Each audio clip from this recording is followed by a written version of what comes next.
আসসালামু আলাইকুম রাসেল ভাই ও প্রিয় শ্রোতা বন্ধুরা, আশা করি আপনারা সকলেই ভালো আছেন। আলহামদুলিল্লাহ, আমিও ভালো আছি। আমি মোহাম্মদ সাবিত আলম লিখছি ময়মনসিংহ বিভাগ থেকে। আমি বর্তমানে আপনাদের সবার অতি প্রিয় ভূত.com এর একজন মডারেটর হিসেবে কাজ করছি। আজ আমি আপনাদের মাঝে ফিরে এসেছি নতুন কিছু নিয়ে। আপনাদের সবার ভালোবাসা পেয়ে মিরাজ ভাইয়ের কালো অধ্যায়ের পর এবার মুয়াজ্জেম হুজুরের জবানে নতুন অধ্যায় ঘটনাটি নিয়ে ফিরে এসেছি আপনাদের সামনে। শুরুতেই বলে রাখি, এটি একটি বড় ঘটনা, সুতরাং যারা বড় ঘটনা শুনতে চান না তাদের নিকট আমি ক্ষমা প্রার্থনা করছি। আজকের ঘটনাটি আমি কার কাছ থেকে শুনেছি নিশ্চয়ই বুঝতে পেরেছেন আপনারা। তাহলে চলুন শুনে আসি কিভাবে ঘটনাটি আমি আমার ঝুলিতে সংগ্রহ করলাম। মিরাজ ভাইয়ের কালো অধ্যায় পর্বটি শেষ করার পর মুয়াজ্জেম হুজুর কি বলেছিলেন সিম্ফনি সাহেবের বিষয়ে মনে আছে? আমি মনে করিয়ে দিচ্ছি। উনি বলেছিলেন, আমি আসি, কাল আপনাকে ঈমান নামাজ নিয়ে একটা কাহিনী শোনাবো।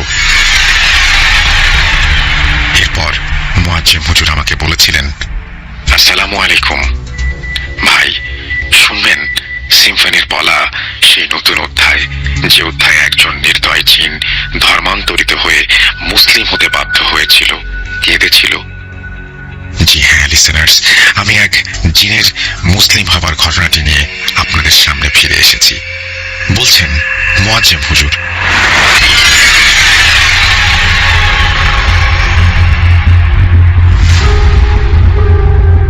সেদিন সিম্ফনি ভাই আমাকে মিরাজের জীবনের কালো অধ্যায়ের ইতি টেনে ওনার জীবনের একটি কাজ আমার সাথে শেয়ার করবেন বলে জানিয়েছিলেন, যে কাজে একজন বিধর্মী জিন নিজ ধর্ম ত্যাগ করে ইসলাম ধর্ম গ্রহণ করেছিল। আপনাদের সাথে এরপর আমার আর কথা হবে না, এটাই আমার বলার শেষ ঘটনা। আপনাকে আমি সবই বলেছি, প্রশ্ন থাকলে শেষে বলবেন, আশা করি উত্তর দিতে পারবো ইনশাল্লাহ। এবার আপনাকে বলি সিম্ফনি সাহেবের জীবনের সেই ঘটনা, মনোযোগ দিয়ে শুনবেন। ঘটনাটি কাশফি ফরিদি ডাকনাম সিম্ফনি সাহেবের জবানে বলার চেষ্টা করছি। প্রেক্ষাপট সাল 2016, গ্রামের নাম মায়ুন, হোনজা ডিস্ট্রিক্ট, পাকিস্তান।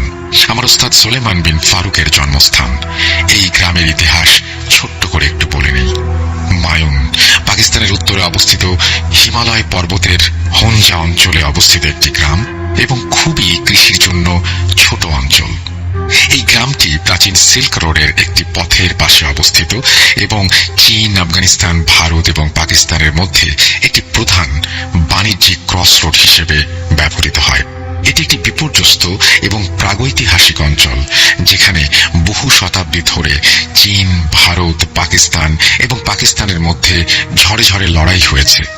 প্রতি বছর এই গ্রামের সীমানা ঘেঁষে একটি মেলার আয়োজন করে থাকে ট্র্যাডিশন হিসেবে।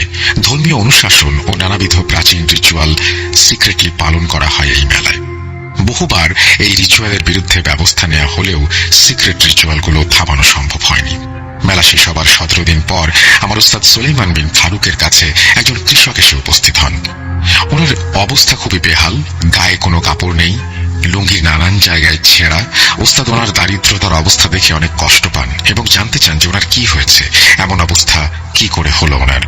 উনি কাঁদো কাঁদো কণ্ঠে বলেন, হুজুর, ডাক্তার দেখাতে দেখাতে আমি নিঃস্ব, আমার আর কোনো সম্পদ অবশিষ্ট নেই, আমি পথের ভিখারি হয়ে গেছি, মেয়ে দুটিকেও বাঁচাতে পারছি না, আমাকে দয়া করে আল্লাহর ওয়াস্তে সাহায্য করুন। এই বলে উনি একজন 10-12 বছর বয়সী বাচ্চার মতো করে কাঁদছিলেন। উস্তাদ ওনাকে শান্ত করে সম্পূর্ণ ঘটনা বলতে বলেন। উনি বলেন, আজ থেকে 17 দিন আগে মায়ুনের মেলায় যাবার পর থেকে তার মেয়ে দুটো কেমন যেন হয়ে গেছে, ঘুমায় না, খায় না, গাছে উঠে পাখি ধরে মেরে ফেলে আর সেগুলোকে খাদ্য হিসেবে গ্রহণ করে। যে মেয়েরা অন্ধকারে ভয় পেত তারা আলো সহ্য করতে পারে না, সারাদিন নিস্তেজ হয়ে ঘুমায় আর রাতে সারা বাসায় চলাচল করে। মুরগির খোয়ারে গিয়ে মুরগির মাথা টেনে আলাদা করে ফেলে, রাতের বেলা উঠোনে গিয়ে নানান ধরনের অঙ্গভঙ্গি করে, নানান কথা বলে, উর্দু, আরবি আরো অনেক ভাষায়। একদিন ছোট চমচ রাতে পানি পানি বলে চিৎকার করছিল। ওর মা ওকে পানি এনে দিলে এক ঢোকে ও পানির বোতল খালি করে ফেলে। এরপরে বাথরুমে চলে যায় দৌড়ে। ওর আম্মি ভয়ে ওর সাথে বাথরুমে গিয়ে দেখে মেয়ের ইউরিনের কালার সম্পূর্ণ লাল। মা বুঝতে পারে পানি না খাবার ফলে এমন অবস্থা হয়েছে তার। আমি গ্রামের ডাক্তারকে খবর দেই, উনি আসেন, পরীক্ষা করেন আর বলেন দুই মেয়েরই বাজে ধরনের ডিহাইড্রেশন আর ইউরিন ইনফেকশন হয়েছে, তাদের খাবার দাবারের অনেক সমস্যা চলছিল। ডাক্তার কিছু ভিটামিন লিখে দিয়ে ডাক্তারখানায় যাবার পরামর্শ দেন। হুজুর, প্রতিবেলা দুই মেয়ের এত ওষুধ আর ইনজেকশন কিনতে কিনতে আমার সমস্ত টাকা পয়সা এখন শেষ, কিন্তু এতগুলো টাকা খরচ করেও আমার মেয়ে দুটোকে এখন অবধি সুস্থ করতে পারলাম না। এখন আমার সমস্ত টাকা পয়সা শেষ, আমার মেয়ের চিকিৎসা করাতে করাতে আমি নিঃস্ব। এরপর নিরুপায় হয়ে আমি আমার মেয়েদের বাসায় নিয়ে চলে আসি। বাসায় আনার পর আমার মেয়েদের অবস্থা আর ভালো তো হয়নি, বরং আরো খারাপ হতে চলেছে। তাদের আচরণ আগের থেকেও অনেক বেশি এলোমেলো, কথা বলে আস্তে আস্তে, কথায় কথায় মারতে আসে, বিভিন্ন ভাষায় ভয় দেখানো, কোরআন শরীফ এবং ধর্মের প্রতি অনীহা, প্রচুর পরিমাণে ভয়ে জীবনযাপন করছি। এখন আমাদের হাতে আর কোনো টাকা পয়সা নেই। গ্রামের মানুষেরা বলছে ওদের উপরে নাকি জিনের ভর হয়েছে, কেউ নাকি কালো জাদু করেছে। সবাই বলছে ওদের যেন আপনার কাছে নিয়ে আসি, আপনি নাকি এই বিষয়ে অনেক দক্ষ। দয়া করে আমার মেয়ে দুটোকে সাহায্য করুন হুজুর, আপনার পায়ে পড়ি, আমার মেয়ে দুটোকে সাহায্য করুন। এই বলে লোকটি কাঁদতে শুরু করে। এবার হুজুর বলেন, ভাইজান, আপনি শান্ত হন, দয়া করে কান্নাকাটি করবেন না। আপনার মেয়েদের কথা আমি শুনলাম, এবার বলুন তো আপনার নাম কি এবং আপনি কোথা থেকে আসলেন? উনি বললেন ওনার নাম মোহাম্মদ ওয়াসিম। এরপর হুজুর বলেন, আচ্ছা ঠিক আছে ওয়াসিম ভাই, আমাকে কি নিয়ে যেতে পারবেন আপনাদের বাসায়? আমি একবার আপনার বাসায় যেতে চাই এবং আপনার মেয়েদের সাথে এবং আপনার বাড়ির আশেপাশের মানুষ সকলের সাথে কথা বলতে চাই। আপনার মেয়েদের যে ডাক্তারের কাছে নিয়ে চিকিৎসা করিয়েছেন সেই ডাক্তারের সাথেও কথা বলতে চাই। হুজুরের কথাগুলি শুনে ওনার চেহারায় একটা স্বস্তি ফিরে এলো। উনি হুজুরকে ধন্যবাদ জানালেন এবং জিজ্ঞেস করলেন যে উনি কবে তার বাসায় যেতে পারবেন। হুজুর ওনাকে জানান আগামীকাল যাবেন। ওয়াসিম সাহেব আল্লাহর কাছে হুজুরের জন্য দোয়া করলেন এবং বিদায় নিয়ে চলে আসলেন। পরদিন সকালে ওস্তাদ মেলা কমিটির সদস্যবৃন্দের সাথে কথা বলতে গেলেন এটা জানতে যে মেলায় কোনো সিক্রেট রিচুয়াল করা হয়েছিল কিনা। যথারীতি তারা সকলে এই বিষয়টিকে একেবারে বাতাসে উড়িয়ে দিলেন আর ওস্তাদকে সেখান থেকে চলে যেতে বললেন। ওস্তাদ আবার বাসায় না গিয়ে ওয়াসিম সাহেবের বাড়ি গেলেন আসরের একটু আগে। সেখানে গিয়ে উনি নিজের মতো করে একটা ইনভেস্টিগেশন করলেন এবং ওয়াসিম সাহেবের বাসায় আশেপাশের মানুষের সাথে কথা বললেন। ভাই, বর্তমান সময়ে এই ইনভেস্টিগেশনকে আমরা ডকুমেন্টারি বলে থাকি। ওস্তাদ ওয়াসিম সাহেবের প্রতিবেশী হাসমত সাহেবের বাসা থেকে ওনার ইনভেস্টিগেশন শুরু হয়। হাসমত সাহেবের বাসার দরজায় নক করলে হাসমত সাহেব বেরিয়ে এসে তাকে সালাম দেন এবং তাদের সাথে কথাবার্তা হয়। হাসমত মিয়া, ওয়াসিম সাহেবের মেয়েদের যে সমস্যা জানেন? হাসমত সাহেব বলেন, জি হুজুর জানি। বলেন তো একটু। সাহেব, মেলার দিন রাত 8টায় ওয়াসিম ভাইয়ের বাসা থেকে চিৎকারের শব্দ শুনতে পাই আমরা। ওনার বাসায় গিয়ে বিষয়ে জানতে চাইলে উনি বলেন যে এমন কোনো চিৎকার ওনারা নাকি শোনেননি। আমরা চলে আসি কথা শেষ করে। 10টার দিকে আমরা খেতে বসি। জানালার সামনে হালকা আলোয় হঠাৎ দেখি ওয়াসিম ভাইয়ের এক মেয়ে এসে আমাদের জানালার সামনে দাঁড়িয়ে। আমরা কিছুটা অবাক হই আর ওকে আমাদের বাসায় আজ রাতে খাবারের দাওয়াত দেই। হঠাৎ মেয়েটা বলে, কিরে হাসমত, আজ না তোর বাবার মৃত্যুবার্ষিকী? ছি ছি ছি ছি ছি, জাহান্নামী বাপকে রেখে এখানে গরুর মাংস খাচ্ছিস। তোর বাবার কি অবস্থা, আয় তোকে দেখাই। আমি বেয়াদব বললে চিৎকার করে ওয়াসিম ভাইয়ের কাছে মেয়েটাকে নিয়ে নালিশ জানাই। মেয়েটা ওয়াসিম ভাইকে বলে, ওয়াসিম, হাসমতের বাবা জাহান্নামে আর এই শয়তান আজকে গরুর মাংস খাচ্ছে। আর এভাবে কেউ খায়? তেল মশলা দিয়ে পুড়িয়ে, ছি ছি ছি ছি। এই বলে মেয়েটা দৌড়ে পালিয়ে যায়। ওয়াসিম ভাই আমাকে জানায় মেলা থেকে ফিরে আসার পরেই নাকি তার মেয়ের এই অবস্থা। এর পরদিন থেকে ওদের বাসা থেকে রাত বিরাতে চিৎকার আর নানান রকমের কবিতা পড়ার মতন অনেক কিছু শোনা যায়। ভাষাটা উর্দু না, আরবি হতে পারে, নাও পারে, তবে আরবি না হবার সম্ভাবনাই বেশি। আস্তে আস্তে দুজনেই এরকম আচরণ করতে শুরু করে। ভয় লাগে রাতে দরজা খুলতে। মেয়েদের ডাক্তারখানাতেও নিয়েছিল, গরিবের চাষা বেচারা। আমি নিজে 5000 রুপির মতো ওকে ধার দিয়েছিলাম। হুজুর, বেচারা বড় কষ্টে আছে, ওকে সাহায্য করুন। ওস্তাদ ওনার কথা শুনে বাসা থেকে বের হয়ে গেলেন। মাগরিবের নামাজ পড়ে ওয়াসিম ভাইয়ের বাসায় পা রাখলেন এবং তিনি তারপরে আয়াতুল হারক পড়া শুরু করলেন। একটু বলে রাখি আয়াতুল হারক আসলে কি। আয়াতুল হারক অর্থাৎ কুরআনুল কারীমের জাহান্নাম ও আযাব সংক্রান্ত আয়াতসমূহ। তারপরে রুকাইয়া করলেন। রুকাইয়া করার মাঝে সাধারণত এই সমস্ত আয়াত পড়তে হয়। এছাড়া হয়তো আরো বিবিধ ব্যবহার রয়েছে, আল্লাহ ভালো জানেন। পড়ার সময় আপনি নিয়ত করবেন কেন পড়ছেন, এরপর তেলাওয়াত শুরু করবেন, তাহলেই উপকার হবে ইনশাআল্লাহ। আমি কাশফি ফরিদি সিম্ফনি একটি রুকাইয়া পরিচালনা করেছিলাম।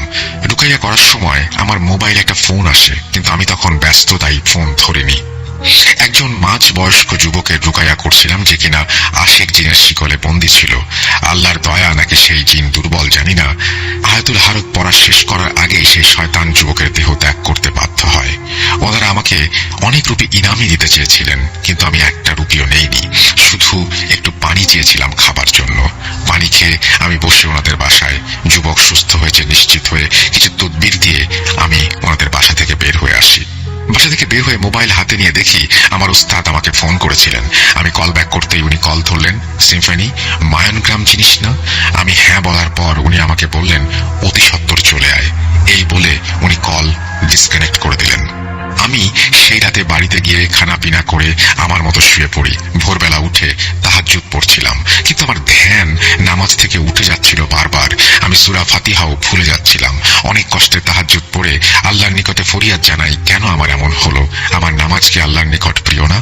ইয়া আল্লাহ, আমাকে ক্ষমা করবেন, ফরিয়াদ জানাই। আমি ফজরের নামাজে দাঁড়াতেই আমার ডান কাঁধে কারো নিঃশ্বাস অনুভব করলাম।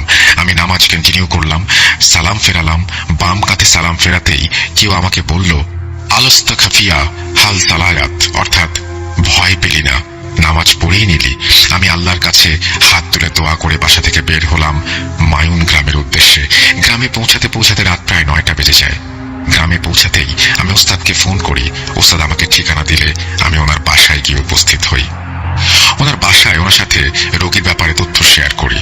এরপর ওস্তাদ আমার সাথে ওনার রোগীর তথ্য শেয়ার করেন। চলুন এবার ফিরে যাই ওস্তাদ ওয়াসিম সাহেবের বাসায় পা রাখার পরের ঘটনায়, যা আমি এখন ওস্তাদের ভাষায় বলছি। আমি ওয়াসিম সাহেবের বাসায় নক করলাম। ওয়াসিম সাহেব দরজা খুললেন। ভেতরে ইতোমধ্যেই ডাক্তার উপস্থিত রয়েছেন। আমাকে বসতে দেয়া হলো বাহির ঘরে। ভেতর থেকে আমি ওনাদের বাক বেতনটা শুনছি।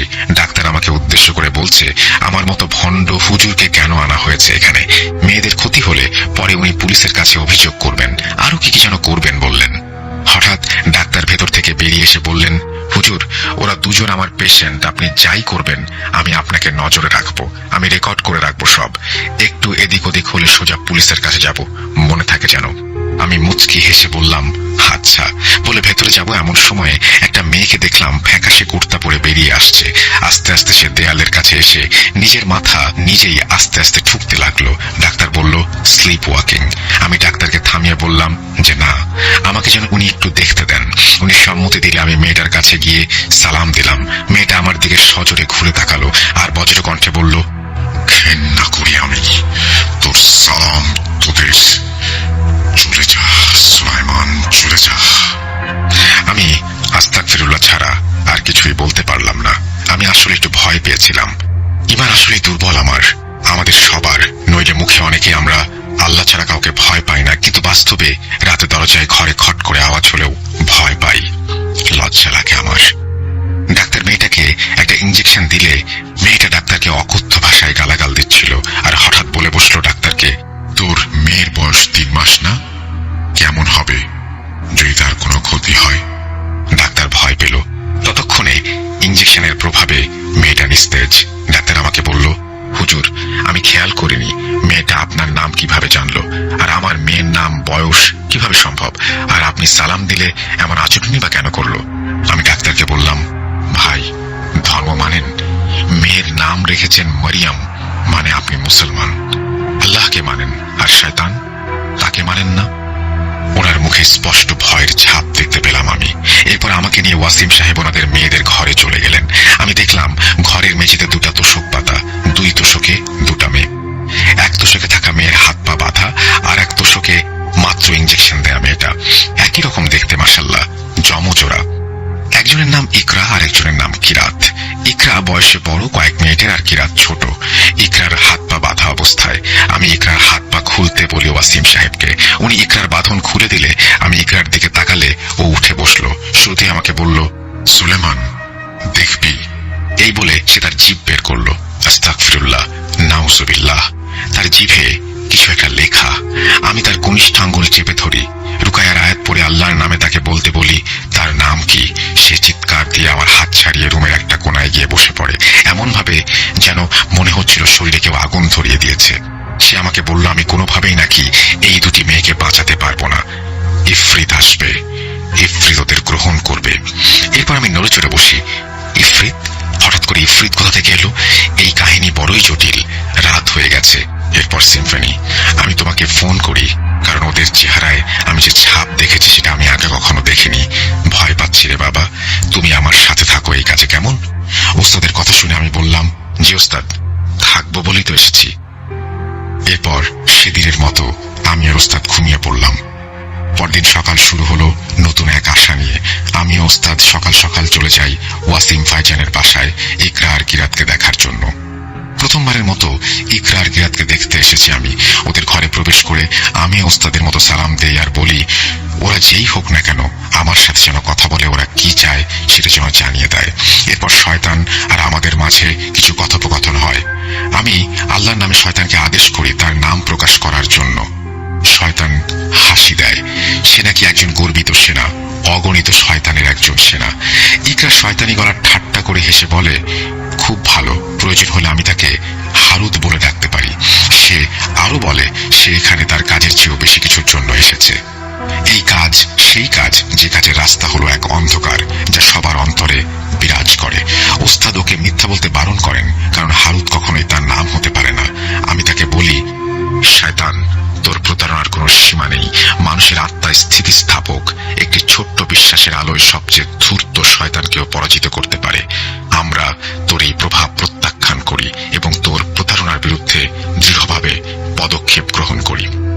কিরাত এবার হাসি দিয়ে বলে, হয়তো মানুষের আত্মা স্থিতিস্থাপক, কিন্তু তারা কত সহজে প্রলোভনের কাছে নতি স্বীকার করে। আমি শয়তানকে বলি, তার এই সমস্ত প্রলোভন মানুষের জন্য একটি পরীক্ষা যা তাদের সংকল্পকে শক্তিশালী করে ও আল্লাহর কাছে ডাকে আর ঈমান মজবুত করে। কিরাত ব্যঙ্গ করে, এটা নাকি ভঙ্গুর ধারণা। আমি তাকে বলি, তার দেখানো যা কিছু সেটা একটা মিথ্যা মায়া মরীচিকা যা নিবিড় দুয়ার পরিদর্শনে অদৃশ্য হয়ে যায়। আসল পূর্ণতা আসে আল্লাহর প্রতি ভালোবাসা থেকে, একে অপরের প্রতি সমবেদনা থেকে। আমি বলি যে তার ভেতর শূন্য যা আছে সেটা অলিক কল্পনা দিয়ে ঢাকতে পারবে না। ইকরা এবার একটু ঘাবড়ে যায়, বলে, হুজুর, তুই মানুষের লোভ এবং আকাঙ্ক্ষার গভীরতাকে অস্বীকার করিস। শোন, আমি তাদের দুর্বলতাকে কাজে লাগাবো যতক্ষণ না পর্যন্ত তারা শূন্যে হারিয়ে যায়, আত্মাহীন শরীর ছাড়া আর কিছু যেন অবশিষ্ট না থাকে। আমি বলি, তার এই অহংকার তার পরাজয়ের কারণ হতে পারে, কিন্তু মানুষের আত্মা আসলে স্থিতিশীল। তারা আল্লাহর প্রতি বিশ্বাসের মাধ্যমে শক্তি খুঁজে পায়। কিরাত এবার গর্জন করে, আশা আশা আশা আশা একটা ভঙ্গুর জিনিস, তবে আমি মানতে বাধ্য যে আপনার ইচ্ছা শক্তি আকর্ষণীয়। আমি তাকে বলি, যতদিন মানুষের মনে আল্লাহর বিশ্বাসের শিখা চলবে ততদিন তাদের এই রাত চিরকাল স্থায়ী থাকবে না। একটি নতুন দিনের আবির্ভাব হবে, ভোর আসবে। এরপর কিরাত আর ইকরা চুপচাপ গভীর ঘুমে আচ্ছন্ন হয়ে পড়ে। এরপর আমরা দুজন তার নাম নিয়ে গবেষণা করি। হারুত, সে অবশ্যই মিথ্যা বলছে, কারণ হারুত ইসলাম ধর্ম মতে একজন ফলেন অ্যাঞ্জেল। সে কাউকে পজেস করে না। হারুত এবং মারুত ইসলামিক ঐতিহ্যে উল্লেখিত দুটি ব্যক্তিত্ব। কিছু ইসলামিক গ্রন্থের মতে তারা দুজনই ফেরেশতা ছিলেন এবং আল্লাহর প্রতি মানব জাতির বিশ্বাস এবং নৈতিক সততা পরীক্ষা করার জন্য আল্লাহর কর্তৃক পৃথিবীতে অবতীর্ণ হয়েছিলেন। তাদের দুনিয়াতে আসার এবং থাকার কিছু ইচ্ছা মঞ্জুর করা হয়েছিল এবং মানুষের আচরণ পর্যবেক্ষণ করার জন্য তাদের ব্যাবিলনে রাখা হয়েছিল, কিন্তু এক পর্যায়ে তারা নিজেরাই প্রলোভনের কাছে নতি স্বীকার করেছিলেন এবং নিজেরাই পাপ কর্মে লিপ্ত হয়েছিলেন। তাহলে ইকরা ও কিরাতের ভেতরে থাকা শয়তান অবশ্যই মিথ্যা বলছে, আমাদের দুর্বলতার সুযোগ নিচ্ছে। শুধু হারুতের কথা বলছে, মারুতের কথা বলেনি। তার চাল এমন হতে পারে যে দুইজন যমজ মেয়ে পজেসড সেহেতু আমরা ভাবতে পারি হারুত এবং মারুত এই দুইজন যমজ বোনকে কবজা করেছে। কিন্তু ওস্তাদের মতে সে সালাম শুনে রেগে গিয়েছিল, তার মানে সে মুসলিম নয়, অর্থাৎ সে মিথ্যা বলছে। কি করি, কোনো ক্লু নেই, কোনো প্রমাণ নেই, বুঝতে পারছিলাম না। এমন সময় শয়তানের বলা একটি কথা ওস্তাদের মাথায় আসে, ইফরিত আসবে। সেদিন আমরা কিরাত এবং ইকরার সাথে দেখা করিনি। আমি আর ওস্তাদ মিলে সেদিন ঈশার নামাজের পরে সেই এলাকার গণ্যমান্য আলেমদের সাথে কথা বলতে থাকি ইফরিতের বিষয়ে। আমাদের সকলের কথা তর্ক বিতর্কে একটা ফল উঠে আসে, সেটা হচ্ছে যে কোনো ভাবে হোক এই মেয়ে দুটোর উপরে কোনো একটা রিচুয়াল করা হয়েছে ইফরিতের যে কোনো কার্য সাধন করবার জন্য। আর সেই শয়তান মেয়ে দুটিকে বন্দি করেছে সেই শয়তান আসলে ইফরিতের সেনা হতে পারে। আমরা পরদিন সকাল সকাল চলে যাই ওয়াসিম ভাইয়ের বাসায়। ইকরা এবং কিরাতের ঘরে প্রবেশ করতেই দেখলাম ওরা ঘুমাচ্ছে। কিরাত বলে যে কত অপবিত্র একটা দিন, এই দিনে নাকি রুকাইয়া করা ঠিক হবে না। তার ঠোঁটের পাশে রক্ত, জামার চারপাশে ছোট ছোট রক্তের দানা বিদ্যমান। কিরাত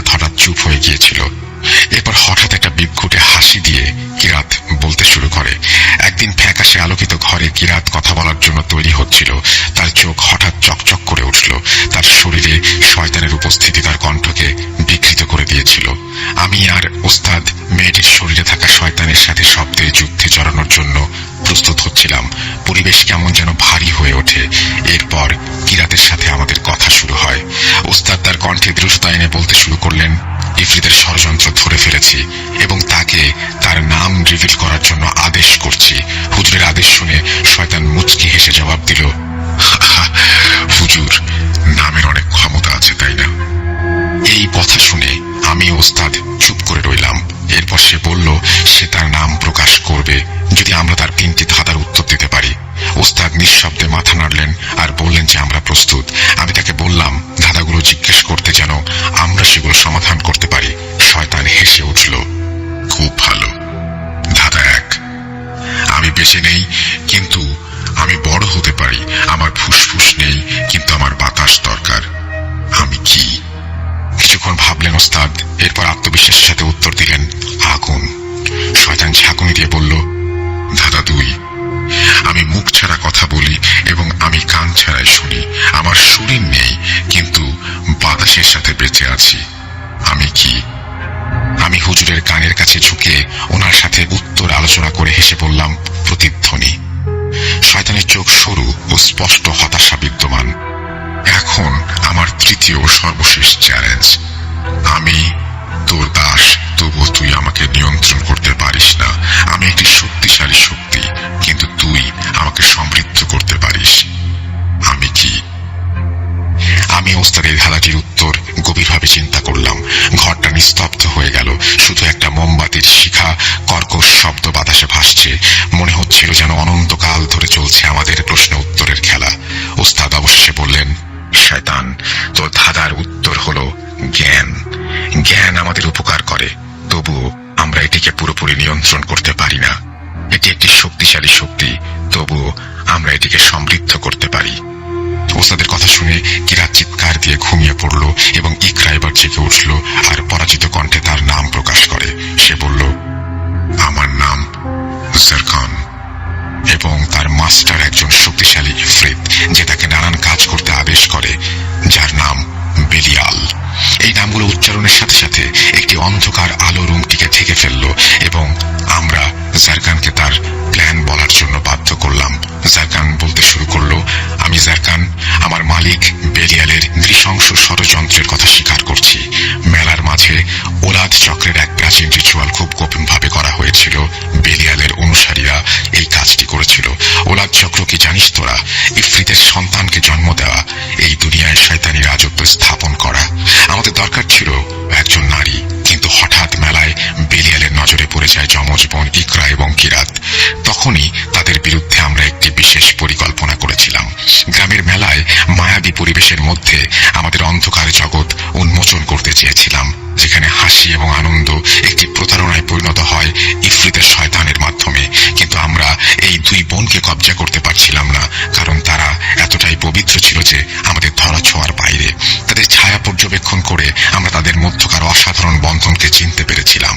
আমি একজন ছদ্মবেশী জাদুকর সেজে তাদের সামনে মায়াজালের গল্প বুনে তাদের বিশ্বাসকে কলুষিত করেছিলাম। বেলিয়াল আমার কানে কানে তাদের কিছু ভবিষ্যৎবাণী করে, যা কিছুক্ষণের মধ্যেই পূরণ হবে বলে আমি জানাই তাদের। একের পর এক খেল দেখে তাদের কৌতূহল এবং মুগ্ধতা যেন বেড়েই চলছিল। এই যমজের সাথে থাকা প্রতিটি মুহূর্ত আমরা তাদের গুমরাহ করায় চেষ্টারত ছিলাম। আমরা তাদের বাস্তবতা আর কল্পনাকে বিকৃত করে দিয়েছিলাম। এক পর্যায়ে তারা নিজেদের মাঝে বাক বেতনটায় জড়িয়ে পড়ে। তাদের নিজেদের প্রতি ভালোবাসা, যা তাদের শক্তি ছিল, সেই শক্তি একটি দুর্বলতায় পরিণত হয়, যা আমাদের আসল পরিকল্পনা ছিল। তাদের মানসিকভাবে দুর্বল করে আমরা তাদের পজেস করতে চেয়েছিলাম। পজেস করে ওলাদ চক্রের জন্য তৈরি করার পরিকল্পনা করছিলাম। তাদেরকে একে অপরের নানান প্রশ্ন করার জন্য প্রভাবিত করছিলাম। আমরা এমন এক ফাটল তৈরি করছিলাম যেখানে তাদের প্রতি তাদের বিশ্বাস দুর্বল হয়ে গিয়েছিল, যা আমাদেরকে আত্মার ওপর আধিপত্য স্থাপন করতে সাহায্য করেছিল। এবং এত এত অন্ধকার তৈরি করেছিলাম তাদের মনে যে এটি আমাদের উদ্দেশ্যকে সফল করেছিল। আমাদের পরিকল্পনা সফল হয়। তাদের মন কলুষিত করে আমি একজন যমজের শরীরে প্রবেশ করি, বের হয়ে আরেকজন যমজের শরীরে প্রবেশ করি ও একজনকে আরেকজনের দাস বানিয়ে ফেলি। আমি থাকি একজনের শরীরে, আর একজন আমার দাস হয়ে কথা বলে। ওরা চক্র হবে, পারলে আটকা, তোর হুজুর পারলে আটকাক। জারকান ও বিরিয়ারের ভয়ানক ষড়যন্ত্রের কথা শুনে এবার আমি ও ওস্তাদ তাদের সাথে লড়াই করার প্রস্তুতি নিলাম। আমাদের সাথে আনা জিনিসপত্র সাজিয়ে শুরু করলাম। আয়াতুল হারকা পড়া শুরু করতেই ইকরা এবং কিরা তাদের গায়ে হাত দিয়ে এমন ভাবে দাপাদাপি করছিল যেন তাদের গায়ে আগুন ধরে গিয়েছে। আত্মসমর্পণের ভঙ্গি করে জারকান বলল, ওহ আহ, তোরা সত্যি তোদের বুদ্ধি আর ধর্ম বিশ্বাসের প্রমাণ দিয়েছিস। তার কণ্ঠে যেন মধুময় বিদ্বেষ ফুটে উঠেছিল। কিছুক্ষণ দম নিয়ে সে আবার বলতে শুরু করলো, কিন্তু তোরা কি সত্যি আমাকে পরাজিত করেছিস? তার কথা বাতাসে যেন ভাসছিল, লুকানো ফাঁদের সূক্ষ্ম পরিকল্পনা। আমি ওস্তাদ সতর্কতার সাথে এগিয়ে গেলাম ইকরার দিকে, এই জারকানকে আবদ্ধ করতে। কিন্তু শয়তান মায়ার খেলায় আমাদের ধারণাগুলিকে বিভ্রম দিয়ে বিকৃত করতে চাচ্ছিল, আমাদের মনের গভীরতম ভয়কে প্রজ্বলিত করে তুলছিল। সে তার খেলা শুরু করেছিল। তোরা কি নিশ্চিত যে তোরা একে অপরকে বিশ্বাস করতে পারিস? জারকানের কণ্ঠ যেন প্রতিধ্বনিত হলো। আমাদের একে অপরের ওপর সন্দেহ প্রকাশ করতে বাধ্য করেছিল সে তার এই খেলার মাধ্যমে। আমি ক্ষণিকের জন্য মায়ের জ্বালায় আচ্ছন্ন হয়ে যাই, দ্বিধাগ্রস্ত হয়ে পড়ি, যার ফলে আমরা আমাদের কাজ থেকে দূরে সরে যাচ্ছিলাম। তবুও আমার ওস্তাদ জারকানের এই মনস্তাত্ত্বিক যুদ্ধে বিচলিত না হয়ে দৃঢ় প্রত্যয়ের সাথে মোকাবেলা করছিলেন। উনি বললেন, আমাদের বিশ্বাস অটুট, কারণ আমাদের দোয়া ও আল্লাহর প্রতি ভয় আমাদের এখানে দাঁড় করিয়েছে। এরপর ওস্তাদ আমার মাথায় জোরে ধাক্কা দেন আমার বিভ্রম কাটাবার জন্য। একত্রে আমরা সূরা পড়তে থাকি। সে তার কৌশল পরিবর্তন করে আমাদের সহানুভূতিকে কাজে লাগানোর চেষ্টা করে। সে ওস্তাদের কাছে দয়ার আবেদন জানায়, দয়া করুন হুজুর, আমাকে মুক্ত করে দিন, আমি এই মেয়েদের আর কষ্ট দেব না। তার কথাগুলো হুজুরের হৃদয়ে দয়ার সঞ্চার করেছিল। হুজুর একটু থেমে আবার আয়াত পড়া শুরু করেন এবং বলেন, তোদের ক্ষমা নেই, কারণ আমি তোর ভেতরের অন্ধকারকে চিনতে পেরেছি। আমি ওস্তাদ জারকানের মায়ার সামনে আত্মসমর্পণ করিনি। আমাদের স্থিতিস্থাপকতা দেখে হতাশ হয়ে জারকান তার সর্বশেষ চাল চালে। আমাদের সামনে এমন একটি দৃশ্য দৃশ্যমান করে যেখানে যমজ ইকরা ও কিরাত মৃত্যু যন্ত্রণায় ছটফট করছে। জারকান বলে, দেখুন হুজুর, আপনার মূল্যবান যমজ সন্তান বিপদে পড়েছে। এই বলে সে উপহাস করতে শুরু করে। এখন কি আয়াত পড়া বন্ধ করবেন? হুজুর ক্ষণিকের জন্য ভয় পেলেও তিনি নিজেকে ইস্পাত কঠিন করে নিলেন। আমি শয়তানকে বললাম, আমি এই দুই বোনের সুস্থতা কামনা করি এবং মেয়েদের মনকে কেউ আধার দিয়ে ঢেকে দিতে পারবে না ইনশাআল্লাহ। এই বলে আমি এবং হুজুর উচ্চ স্বরে আয়াত পড়া শুরু করি। জারকান বুঝতে পারছিল সে আটকে গেছে, তার পক্ষে আর এই লড়াই চালিয়ে যাওয়া সম্ভব নয়। হঠাৎ মাগরিবের আজান দিল। আমরা ঢুকাইয়া বন্ধ করে উঁচু করে নামাজ পড়ে নিলাম। দুই বোনের ঘরে আবার প্রবেশ করতে দেখলাম দুই বোন আমাদের পা জড়িয়ে ধরে কাঁদছে। জারকান দুই বোনের কণ্ঠে একসাথে বলল, হুজুর, আল্লাহ মহান। এই যুদ্ধে আমি বুঝতে পেরেছি যে আল্লাহর নূর কি। এই দুই বোন পবিত্র, ওদের আমি কবজা করলেও কলুষিত করতে পারিনি। আল্লাহর নূরের জন্য লড়াই করেছিলেন আপনারা, তাও আজান দিতেই আল্লাহর দরবারে দাঁড়িয়ে গেলেন। এত ভক্তি, আমার ভুল হয়ে গেছে। আমাকে মুসলিম ধর্মের অনুসারী করুন। আল্লাহ সত্যি, কোরআনের আয়াতের আগুন শয়তানের কি অবস্থা করে আমি বুঝেছি। আমাকে ইসলাম শিক্ষা দিন, দয়া করুন। আমরা জারকানকে বলি ইসলাম শিক্ষা নেবার সাথে সাথে যেন সে এই শরীর দুটো ছেড়ে দেয়। সে রাজি হয়। এরপর দুই বোনকে অজু করিয়ে সামনে বসে তাদের ভেতরে থাকা জারকানকে উচ্চারণ করালাম কালিমা।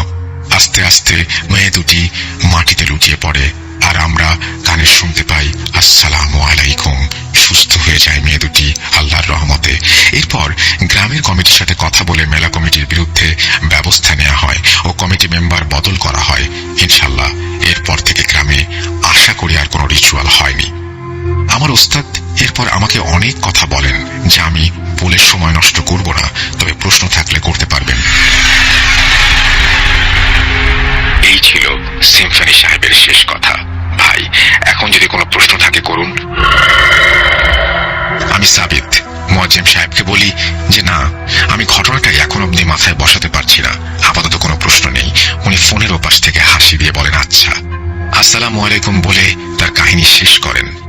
এই ঘটনায় আমরা কয়েকটি শিক্ষা পেয়েছি, যা আমি উল্লেখ না করলেও আমি আশাবাদী যে আপনারা বুঝতে পেরেছেন। পরিশেষে আল্লাহর কাছে দোয়া করি যেন আমাদের সকলের ঈমান মজবুত থাকে এবং আল্লাহ আমাদের হেদায়েত দান করেন। এই বলে সাবিত তার ঘটনা শেষ করেছেন।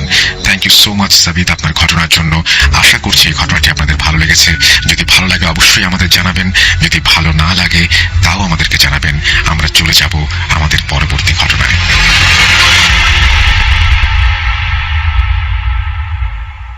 এই ফাইলটি ডাউনলোড করেছেন episodevideo.com। Entertainment is a অনেক ফাইল ডাউনলোড করার জন্য স্বাধীন এখনই ভিজিট podcast. করুন episodevideo.com।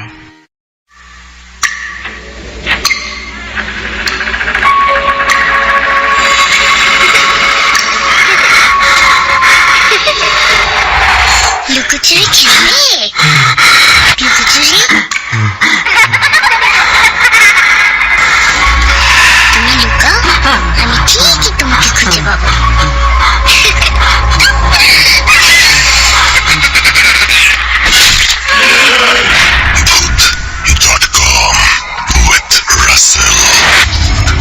Welcome back. আপনাদের সবাইকে আরো একবার স্বাগত জানাচ্ছি। আমি রাসেল। আশা করছি আপনারা সবাই ভালো আছেন এবং ভালোর দলে আছেন। আমিও ভালো আছি এবং ভালোর দলে আছি।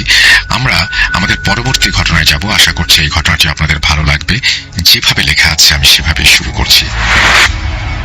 আসসালামু আলাইকুম রাসেল ভাই, কেমন আছেন তা জিজ্ঞেস করলাম না। আশা করি অনেক ভালো আছেন, কারণ আপনি সবসময় ভালোর দলেই থাকেন। আমি মোহাম্মদ সিয়াম বলছি, ময়মনসিংহ বিভাগের জামালপুর ইসলামপুর থেকে। আমি এবার এইচএসসি পরীক্ষার্থী। পরীক্ষা থাকার কারণে স্টুডিওতে গিয়ে ঘটনা শেয়ার করা আমার পক্ষে আপাতত সম্ভব নয়, তাই সিলেক্ট হলে রাসেল ভাইয়ের মুখ থেকে ঘটনা শুনতে চাই। সেই 2017 সাল 8ম শ্রেণী হতে আমি ভূত এফএম এর সাথে যুক্ত আছি। মাঝখানে ভূত এফএম এর ইতি ঘটায় খুব কষ্ট পেয়েছিলাম। ভেবেছিলাম হয়তো আর রাত জেগে ঘটনা শোনা হবে না, তবে প্রোগ্রামটি যে এত সুন্দরভাবে সারপ্রাইজ হয়ে আমাদের জন্য ফিরে আসবে কল্পনাও করতে পারিনি। আমি এর আগে কখনো ঘটনা পাঠাইনি, এটি ফার্স্ট। লেখার মাঝে যদি কোনো শব্দের ভুল ত্রুটি হয়ে থাকে তাহলে সেটি ক্ষমা সুন্দর দৃষ্টিতে দেখবেন। আজকে যে ঘটনাটি আপনাদের সাথে শেয়ার করব সেটা মূলত আমার আম্মুর চাচাতো বোন, আমার খালামণির সাথে ঘটে যাওয়া ঘটনা। ঘটনার কিছু অংশ আমার বাবার কাছ থেকে শোনা, কিছু অংশ আমার নিজের চোখে দেখা। আমি আমার মতো করে লিখছি ঘটনাটি।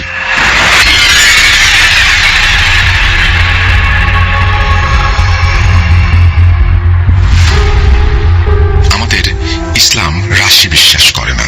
তখন রাশি সম্পর্কে এত কিছু জানতাম না, লোকমুখে যা শুনতাম তাই বিশ্বাস করতাম। ছোট থেকে শুনতাম আমার খালামণি নাকি তুলা রাশি ছিল। ওনার রাশি নাকি তেমন ভালো না থাকায় ওনার সাথে সবসময় প্যারানরমাল মানে ভৌতিক ঘটনা ঘটতই। এমনকি মাঝে মাঝে উনি জিন বা খারাপ কিছুও দেখতে পেত। ঘটনা ঘটে 2013 সালে চড়া গ্রীষ্মের দিকে, যখন আমার আম্মু প্রচন্ড অসুস্থ এবং শয্যাশায়ী। তাকে সদ্য ঢাকা মেডিকেল হাসপাতাল থেকে ফেরত পাঠিয়েছে, তাই বাড়িতেই ওনার চিকিৎসার ব্যবস্থা নেওয়া হয়েছিল। একটা কথা বলে রাখা ভালো, আমার আম্মু খুব বাজেভাবে ব্ল্যাক ম্যাজিক দ্বারা আক্রান্ত হয়। সেটা জানতে আমাদের বেশ দেরি হয়ে যায়। যাই হোক, সেদিন রাত 10টা কি 11টার কাছাকাছি বাজে। কারেন্ট নেই। আমরা আমার নানির বাড়িতে থাকতাম। গ্রাম এলাকায় হওয়ায় প্রচুর লোডশেডিং হয় সেখানে। আম্মুর শরীরের কন্ডিশন তেমন ভালো ছিল না। ওনার শরীর অনেক অসুস্থ থাকায় উনি মাঝে মাঝে অনেক অদ্ভুত আচরণ করত। আমার এখনো মনে আছে, আম্মু এক মনে ওপরের দিকে তাকিয়ে কি যেন ভাবছে, বিড়বিড় করছে। কিছুক্ষণ পর ওনার শরীরে প্রচন্ড ব্যথা আর শরীরে জ্বালা অনুভূত হয়। আমাকে কাছে রাখতো, আমি যেতাম, কিন্তু কাছে যাওয়ার সাথে সাথেই আমার হাতে কামড় বসিয়ে দিত, নয়তো শক্ত করে খামচি দিয়ে ধরতো। আমি ব্যথার জন্য কষ্ট পাইনি, কষ্ট পেয়েছি আম্মুর এমন অস্বাভাবিক হয়ে যাওয়াতে। তখন আব্বু সিদ্ধান্ত নিল হুজুরের কাছ থেকে কাঁচ পরে আনবে। গ্রামের ভাষায় কাঁচ পরা মানে হচ্ছে লম্বা লম্বা 3টা সুতা নেবে, 3টা সুতা একসাথে করে কি যেন সূরা পরে ফু দিয়ে একটা গিট্টু দিয়ে দিবে, এবং এই গিট দেবার পরে এর মাঝখানে কোনো ফাঁকা স্থান থাকবে না। এইভাবে পুরো সুতোতে গিট দিয়ে একটা মালার মতো বানিয়ে ফেলতে হবে সেটাকে, যেটা গলায় পড়লে জিন অথবা খারাপ কিছু দ্বারা আক্রান্ত হয় না। আব্বু উপায় না পেয়ে আমার খালামণির হাজবেন্ড অর্থাৎ আমার খালুর কাছে যায় মসজিদে গিয়ে হুজুরের কাছ থেকে কাজ পড়ে আনার জন্য। ঘরে আমি একা, যার জন্য আব্বু নিজে না গিয়ে ওনাকেই পাঠালো হুজুরের কাছে। আমাদের বাসা থেকে খালাদের বাসা একটু দূরে। বিকেলের দিকে খালু বাজারে গিয়েছিল বোয়াল মাছ কিনতে, কিন্তু তার পছন্দ মতো মাছ না পাওয়ায় সন্ধ্যার পর যখন বড় মাছটা তার চোখে পড়ে, সে খানিকটা বেশ দরদাম করেই কিনে নেন। মাছ নিয়ে বাড়ি ফিরতে একটু বেশি রাত হয়ে যায়। মাছ আনার সাথে সাথে তৎক্ষণাৎ খালা মাছ কাটতে বসে এবং ওনাকে বাড়িতে একা রেখেই হুজুরকে ডাকতে চলে যায়।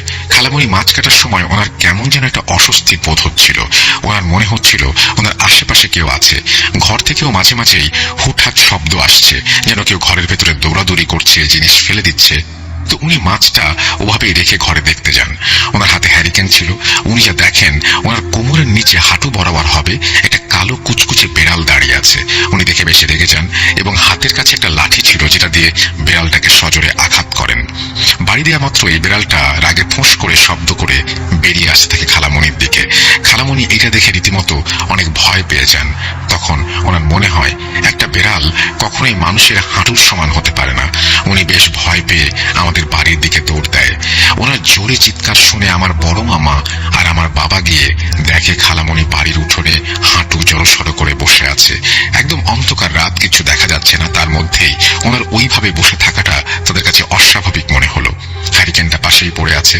হ্যারিকেনের চিমনি ভেঙে যাওয়াতে আলোটাও নিভে গেছে। মামা গিয়ে খালাকে ডাকলো, কিরে সীমা, তুই এখানে বসে আছিস কেন? উনি কোনো কথা বলে না, নিচ দিক হয়ে বসেই থাকে। তারপর মামা আবারও বলল, এই সীমা, কি হয়েছে তোর? ওঠ এখান থেকে। খালামণি হঠাৎ করে বলে উঠল, ওইখানে মাছ রাখা আছে, মাছ এনে দে, আমি মাছ খাবো, তাড়াতাড়ি এনে দে। ওনার গলার স্বরটা এমন ছিল যে একজন পুরুষ মানুষ অতিরিক্ত মোটা গলায় কথা বলছে। ওইখানে উপস্থিত আব্বু আম্মু ওনার এরকম আচরণ দেখে অনেক ভয় পেয়ে যায়। ওনাকে অনেক ওঠানোর চেষ্টা করে, কিন্তু পারে না। তখন মামা আন্দাজ করতে পারল যে মোটেও ভালো কিছু ঘটেনি। মামা অনেক জোরাজোরি করে খালাকে ঘরে আনার চেষ্টা করে, কিন্তু তার শক্তির সাথে বেড়ে ওঠে না। আব্বুকে এক ঝটকায় সে দূরে ফেলে দেয়। মামা জোরে জোরে আয়াতুল কুরসি পড়ে খালার মাথায় ফু দিলে উনি কিছুটা স্বাভাবিক হয় এবং ওনাকে ঘরে নিয়ে যায়। তারপর মামা খালুকে ফোন দিলে হুজুরকেও সাথে আসতে বলে। খালু জিজ্ঞাসা করলে মামা বলে, তুমি তাড়াতাড়ি আসো আগে। খালু হুজুরকে নিয়ে আসে। হুজুরকে দেখা মাত্রই শুরু হয়ে যায় ভয়ানক তাণ্ডব। হুজুর ওনার হাতে আম্মুর জন্য আনা যে কাঁচ পড়াটা ছিল, ওইটা দিয়ে খালার কনিষ্ঠ আঙুলে জোরে শক্ত করে গিট দিয়ে বেঁধে দেন। সাথে সাথে খালা রাগে ক্ষোভে হুজুরকে উদ্দেশ্য করে সেই পুরুষ কণ্ঠে বিভিন্ন গালাগালি করতে থাকে।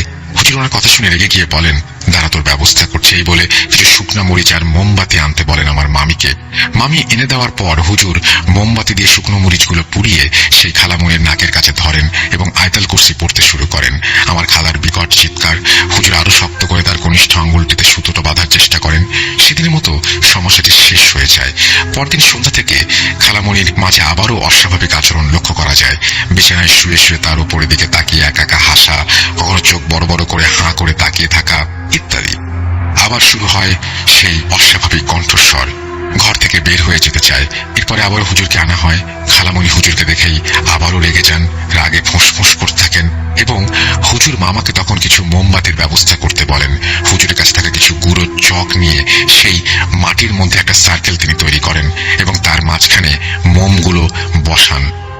হুজুর এক পাশে বসে পড়লেন আর তার বিপরীত পাশে বসালেন খালাকে।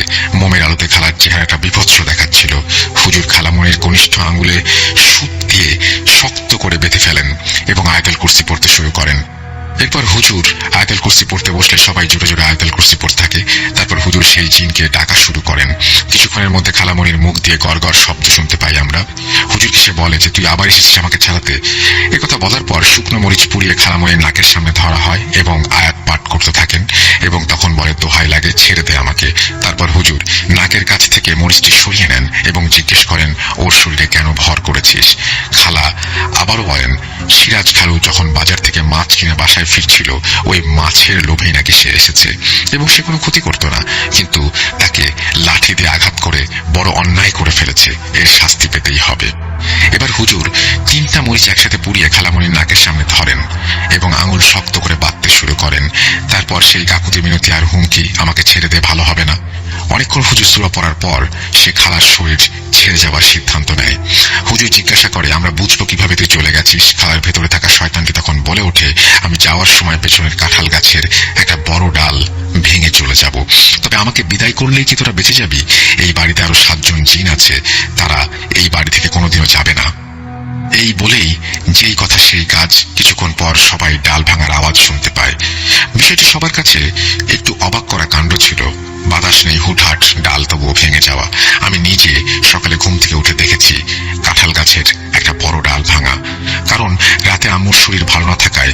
কাছে আমি ঘুমিয়ে পড়েছিলাম।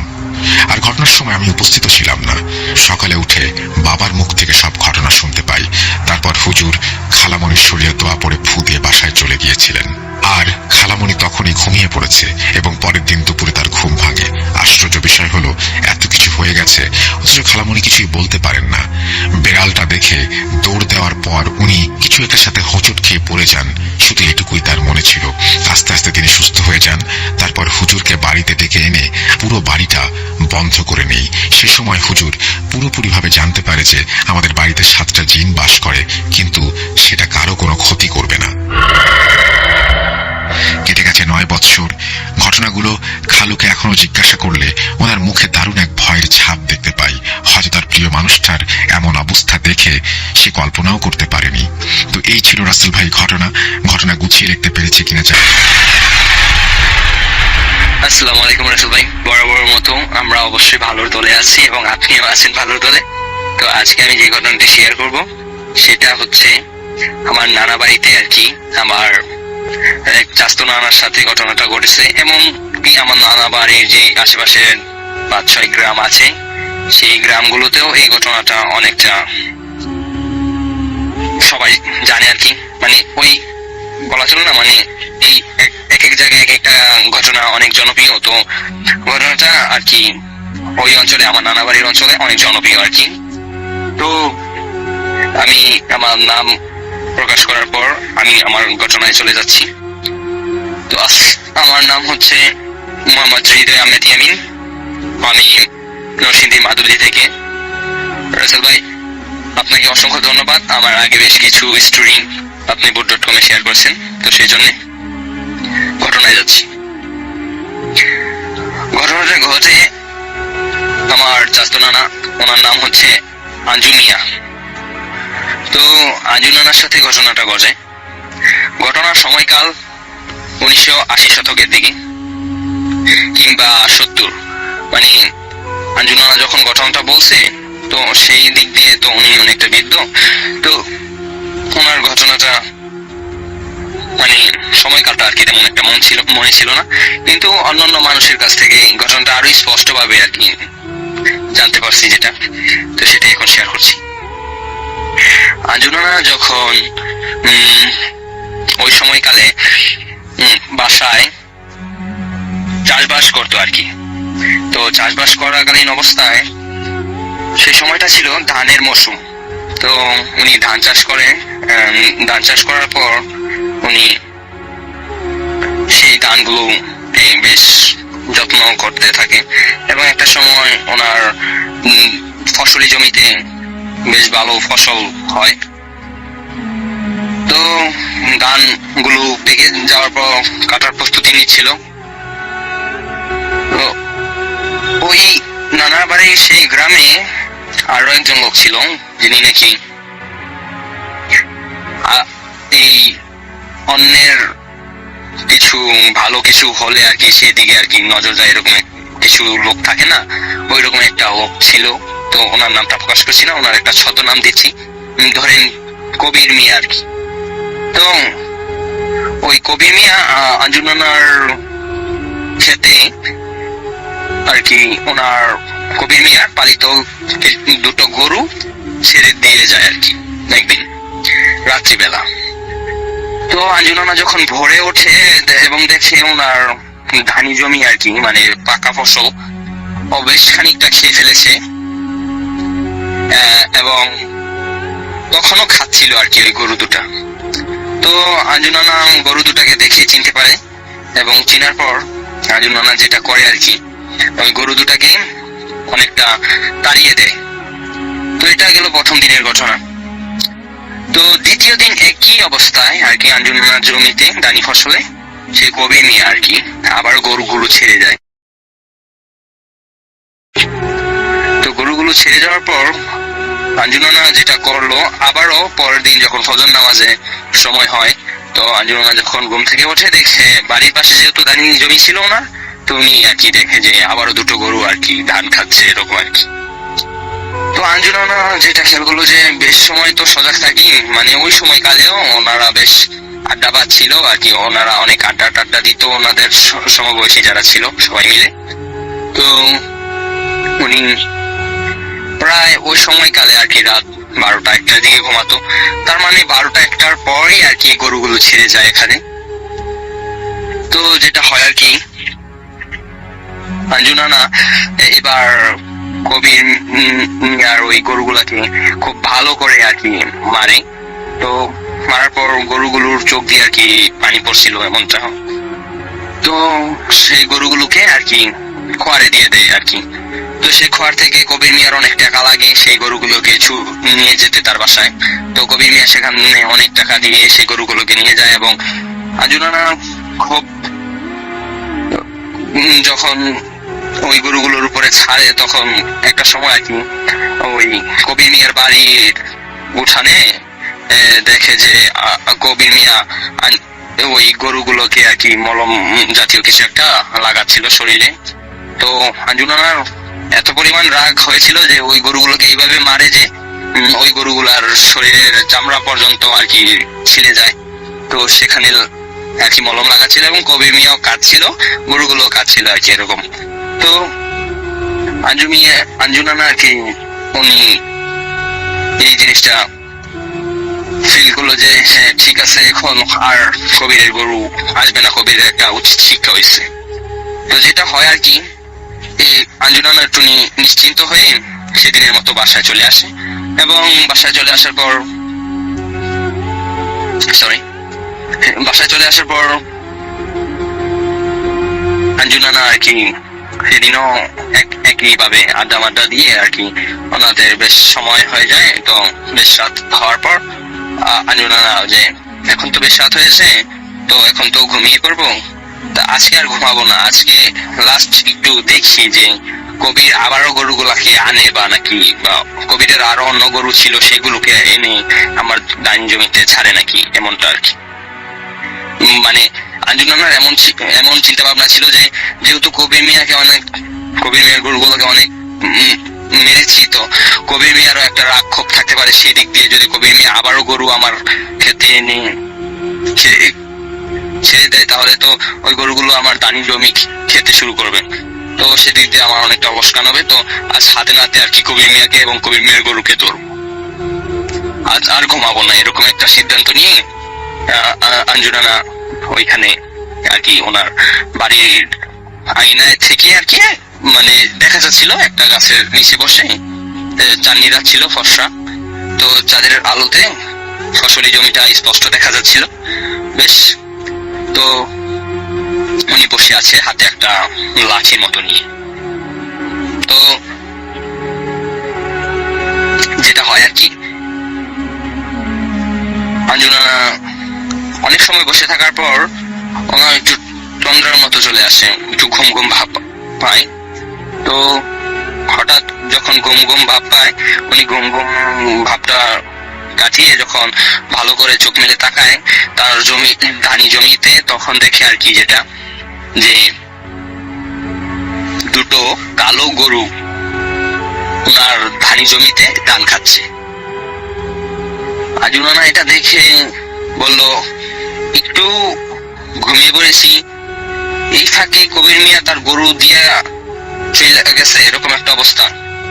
তো আঞ্জু নানার বেশ রাগ হয় এবং উনি ওনার হাতে লাঠি নিয়ে সেই গরুগুলোকে তাড়া করতে থাকে এবং গরুগুলো দৌড়ে দৌড়ে ওই গ্রামের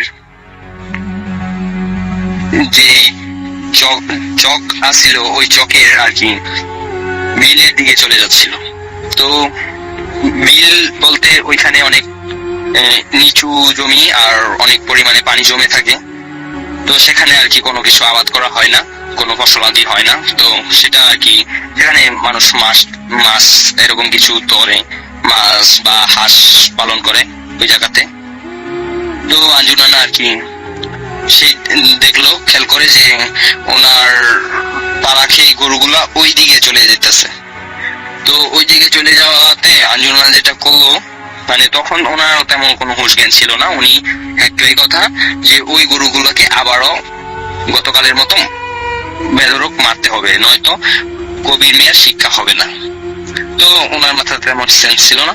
একটা সময় দৌড়াতে দৌড়াতে যখন আঞ্জু নানা আর কি সেই বিলের পাড়ে এসে চলে আসে, তো উনি দেখলো ওনার সামনে আর কোনো গরু নাই। And আঞ্জুমানা খুব শকড হয়ে যায় রাসেল ভাই, যেটা হয় আর কি, যে আমি তাহলে কার পিছনে দৌড়াইছে। এমন না যে গরুগুলা অনেক দূরে দৌড়াচ্ছে, জাস্ট গরুগুলা আর কি আঞ্জুমানার কাছ থেকে নাকি 10-15 হাত দূরে দৌড়াচ্ছিল এবং চাঁদের আলোয় স্পষ্ট গরুগুলোকে দেখা যাচ্ছিল। কিন্তু আঞ্জুমানা মানে মানুষ দৌড়ায় বা যাই করে চোখের পলক ফেলে না, মানে চোখের পলক ফেলতে না ফেলতে দেখে সামনে কিছু নেই, মানে ওই গরুগুলো একদম বেনিস্ট। তো আঞ্জুমানা ওইখানে অনেকটা শকড হয়ে যায় এবং বলে গেল কই গরুগুলা। তো উনি আশেপাশে দেখলো কোনো কিছুই নাই এবং উনি যেখানে দাঁড়িয়ে আছে ওইখানে অনেক ফসলি জমি এবং সামনে আর কি বিল, মানে আর 10-15 হাত গেলেই বিল, ওই পানির জলাশয়ের মতো আর কি। তো যেটা হয় আর কি আঞ্জুমানা তো অনেকটা ভয়ে পেয়ে যায়। তো এর মধ্যে দিয়ে উনি শুনতে পায়, তোকে অনেকদিন পরে পাইছি, আজ তুই কোথায় যাবি, এরকম একটা আর কি শব্দ শুনতে পায়। তো এই কথাটা শোনার পর আঞ্জুমানা আরো বেশি ভয় পেয়ে যায় এবং উনি পরে খেয়াল করে যে কবির মিয়ার বাড়ির দিকে তো ওই গরুগুলা গেল না, গরুগুলো আমার তাড়ানি খেয়ে এই বিলের দিকে কেন চলে আসলো, আর গরুগুলা গেলে কই। আর ওনার এই কথাটা শোনার পর মানে কাউকে না দেখতে পেয়ে আঞ্জুমানা আরো ভয় পেয়ে যায় এবং উনি বাড়ির দিকে ফিরতে থাকে। তো উনি ওনার যে গুরুজন আছে, বাবা মা বা দাদা দাদি, ওনাদের কাছ থেকে শুনছে যে কোথাও কোনো প্রেতাত্মার কবলে বা এরকম অশরীর কবলে পড়লে তো দৌড় দিবে না, পিছন ফিরে দৌড় দিবে না, হেঁটে আসবা, দৌড় দিলে সেখানে তোমাকে মেরে ফেলার বা তোমাকে ধরে ফেলার এমন একটা সিচুয়েশন হয়। তো এই আর কি এরকম একটা কথা। তো আঞ্জুমানা পিছন ফিরে আর কি হারছিল। তো ওনার কাছে যেটা ছিল আর কি ওই সময় নাকি ওই বিড়ির মতো, তো বিড়ি ওই সময়কালে আর কি অনেক বাড়ি কিছু ছিল, তো ওইটা ছিল এবং ম্যাচও ছিল আঞ্জুমানার কাছে।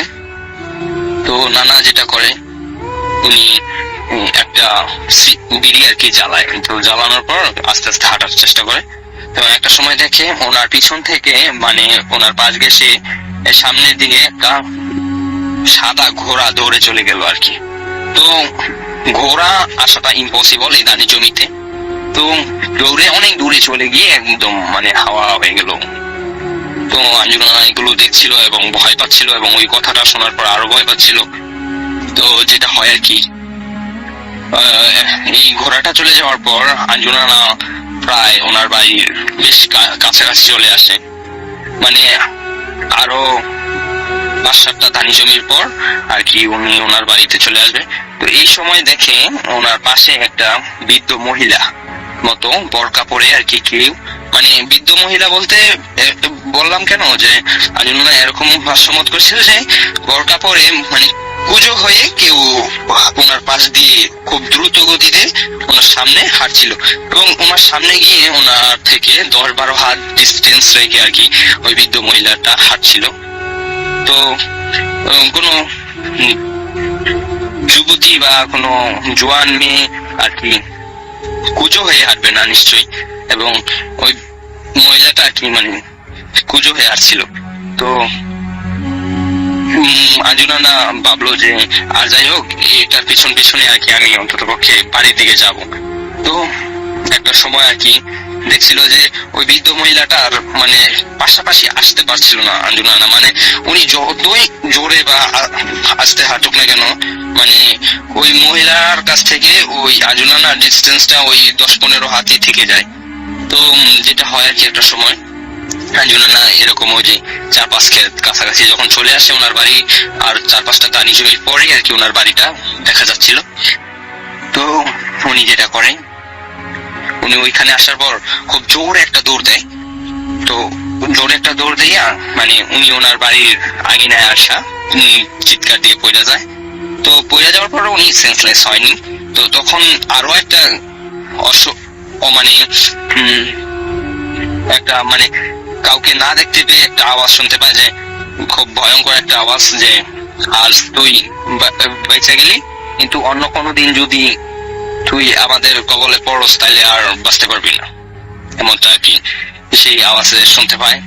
তো যেটা হয়, আঞ্জুনানা এই ভয়ঙ্কর শব্দটা শোনার পরে উনি সেন্সলেস হয়ে যায়, এবং ওনার বাড়িতে যখন উনি চিৎকার দিয়ে এসে পড়ে, তো এই শব্দটাও ওনার ছেলে মেয়ে এবং ওনার যেই স্ত্রী জনা ছিল ওনারা শুনতে পায়, এবং শুনতে পাওয়ার পর ওনারা দরজা খুলে দেখে আঞ্জুনানা মাটির উঠানে পড়ে আছে।